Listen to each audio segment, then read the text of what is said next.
Kitch here this afternoon on TSB, Talk Sport Business on Talk 100.3. There is so much cricket that's being played around the world. The Asia Cup starts tomorrow. We are bringing you every ball live here from 1 o'clock on Talk 100.3. In the lead up to the Men's ICC One Day International World Cup, there is also a series that does begin tomorrow. Australia will be touring Pakistan for the next month. And to get more on this, we are joined by Vernon Philander, a bowler who took 224 test wickets at an average of just 22.32.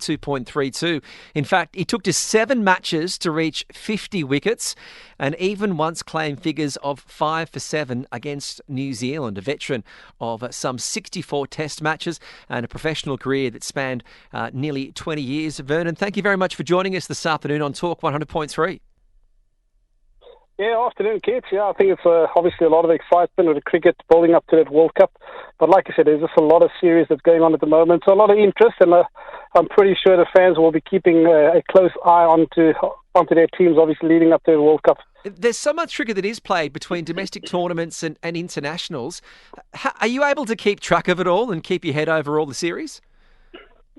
Yeah, I think it is a lot. I mean, I also feel that, we have to see a lot more international cricket taking place. But like you said, I think the players are getting so accustomed in playing, obviously, with each other and against each other when it comes to international teams. So it's really going to be key to see, how our teams do shape up, when the World Cup do come about. Obviously players having played, such a lot of tournaments around the globe at the moment. So one week you play with each other, the next week you play against each other. So it's really going to be key to see, how teams do stack up. Now, South Africa are welcoming Australia for the next month or so. It starts with 2 T20 internationals, then 3 one-dayers. Plenty of new faces in the squads for both sides. Looking at the South African squad, Zawad Brevis, the former under-19 batter, plays for the Titans. How do you think he's going to go with his first call-up? Yeah, I think no surprises. I think, of course, with the T20, not taking preference at the moment. I think both teams have gone in with, experimenting a lot of youngsters. I think, rightfully so. I think Zawad Brevis, probably the talk of the town for the last sort of 12 to 18 months, really, putting in, big performances, obviously with the tournaments that he has been playing around the world. So deservedly, obviously got the call up, into the international arena. I do foresee there's a real hunger when you talk Zawad Brevis. He's such a wonderful kid. When you speak to him, he's always wanting to learn. So I do foresee that there's a real hunger to really make a statement on the international stage. There's another call up in Donovan Ferreira as well, the young wicketkeeper. Also, really had a successful last 12 months in South Africa domestic cricket. So I just feel that, those two names really, could come out guns blazing against Australia. And also Jared Coetzee. What do you make of him getting the call-up? Yeah, I just think, like again, it's at the end of the day, it's deserved call-ups. The guys have gone for the last sort of 12 to 18 months and really put in, really, really good performances. And I tell you what, when you have that sort of performances behind you and going into a series like this, you'll take a lot of confidence out of it.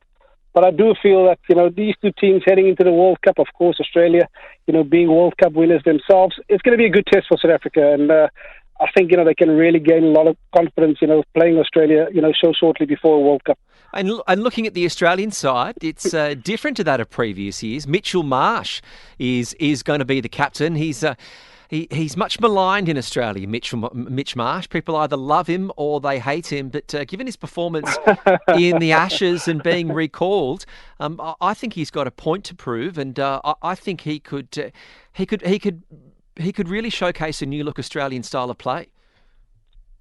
Yeah, I suppose that's international cricket for you. 1 week you're the talk of the town, and the next week, you're the most hated person under the sun. But I think, as cricketers, you're trying to find a consistency as a player, and I think he has been a little bit inconsistent. So I think, he's at a stage in his career as well where he's probably gone and really, cement, all the experience that he can find.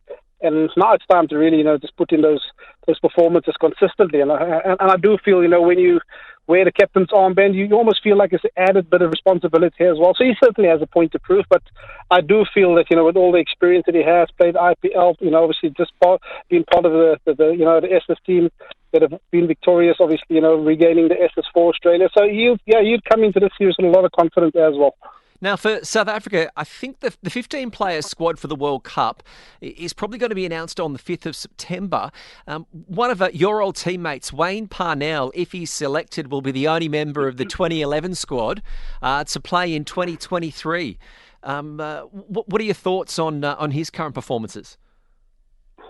Yeah, I think it is a fresh look squad. I think, the guys who are there at the moment has obviously put in the hard yards and deservedly be there. I think you talk about Wayne Purnell, he's been there 2019. I think for me, yeah, it is a fresh look team. But again, I think, with so much youngsters also, I think it's probably the most consistently that we have been playing sort of the last 12 to 18 months in the white ball format. And I know I'm going to refer to T20 cricket, but you take a lot of confidence out of the T20 squad, and I think there's a lot of guys who have cemented their places. I'm going to refer to Aiden Markham here. I mean, he's had a phenomenal last, sort of 18 months at international level, Temba Bavuma, and that's the sort of confidence that you have to take into the World Cup. Of course, with a blend of youth in Devil Brevis, Donovan Ferreira, Heinrich Klaassen, I just do feel that they've given themselves a good headache.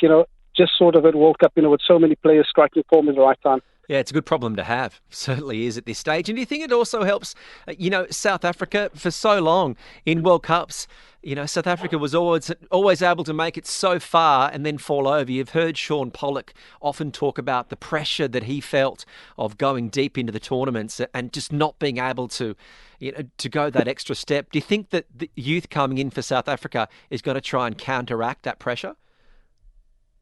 Yeah, absolutely. I think it's a mindset at the end of the day. I think me personally, having been there as well, the closer you get to those playoff stages, obviously media throw it out there and the talk goes around town. So it does come back into the changing room. I mean, obviously, players who have been there, who have experienced that, that tag is obviously still in the changing room. So I do foresee that having a lot of youth, having a lot of youngsters in the changing room, might just unsettle that tag, that we are wearing or have been wearing for the last sort of 2 decades. But I just feel that there's a nice blend between experience and youth, and that really excites me. Again, these days, the way a young Devil Brevis play, I mean, there's everything is positive, you know what I mean? And that's the sort of intent that you want from a young player. That's the sort of intent that you want in their change room. And I think just by watching the youngsters play, it certainly rub off on the older players as well. I think I've seen a guy like Reza Hendricks really coming out of his self, so to speak, and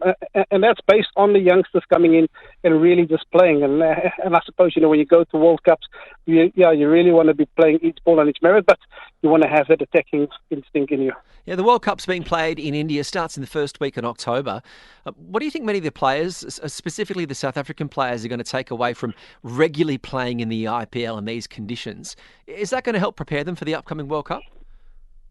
Yeah, absolutely. I think, and most of all, having played against some of these big names that you're going to be coming up against, when you play international cricket, I think you would have played one. I think getting used to the circumstances, getting used to the conditions, getting used to, the foreign conditions you're going to find yourself in. I think a big topic when you do go to the subcontinent is spin. Is how you're going to play spin, and I do think that a lot of these youngsters who have gone over, I think most of the South African squad have been part of this year's IPL, so they've gained a massive amount of experience, playing on those surfaces, and I think it's going to put them in good stead, when the World Cup do come around. But you do just feel that with the World Cup being in the subcontinent, you do favour one of the subcontinent teams to come up top. Vernon, you're a legend of South African cricket. You've been in and around the game for most of your life. I'd like to get your thoughts on the situation that it seems as though your T20 league, SA20, over the upcoming summer will take priority for some of your star players over Test and red ball cricket. Do you think this is a changing of the guard, that you're seeing a domestic league really take preference over red ball cricket?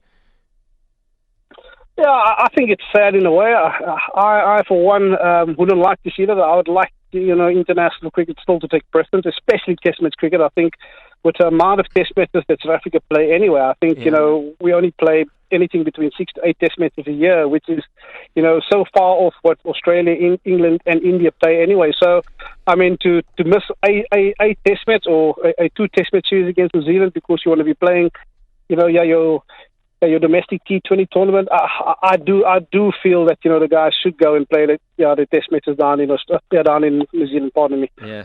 I know, it's a great place to play, great place to visit too. We spoke a couple of weeks ago to Mackay Arantini. He had the view: do not sledge Virat Kohli. You don't want to let the lion out of the cage. Is that something you'd agree with?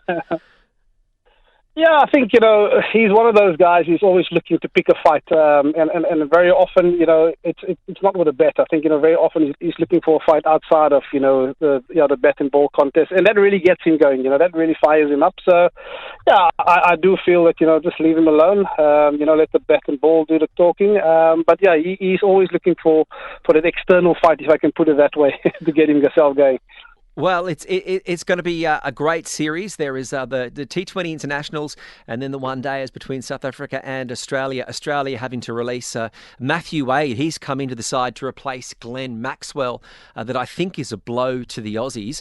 But Vernon, we know how busy you are, so we do appreciate your time this afternoon, and good luck to South Africa in the upcoming series, and then also in the upcoming World Cup in India.